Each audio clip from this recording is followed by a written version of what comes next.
Oh, that wouldn't be broken, would it? This wouldn't be broken. This is the brand new D8 World Spec. Yep, WS. Now, we've done an unboxing on this before, and you've seen it on the live show. That's nothing new.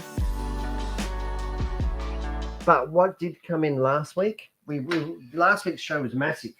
All the new bits that are on the buggy. New bits and pieces. That's right. So these can be retrofitted. These can be retrofitted to the existing buggies. Yeah. Or you can put them even, the steering blocks and the alloy parts will fit on your truggy as tuning options. Right. So we can see here we've got new designed, well, in the truggy style, designed steering blocks and caster blocks.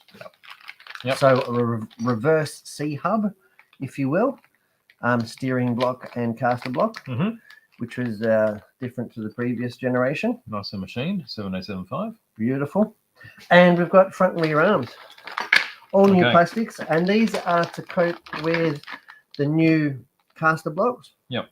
The rear hubs, which are the truggy part, and the new droop screws, which will go into the new chassis plate. Yes. So front and rear arms. So we've got plenty of stock now to keep the new generation D8 World Spec on track. So the new arms have got extra adjustment, so you can take plates on both sides. Yeah, they can take plates on both sides, carbon or plastic. Yeah.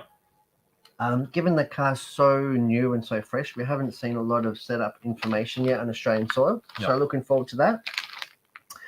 And I think what's really going to change the landscape is when the e-buggy drops. It's coming soon. The E8 World Spec, and that is due on Australian shores in the next 7 to 10 days. Yep. So really looking forward to that. Anyway, that's all I've got in my bag, and a bit of news in the RC department.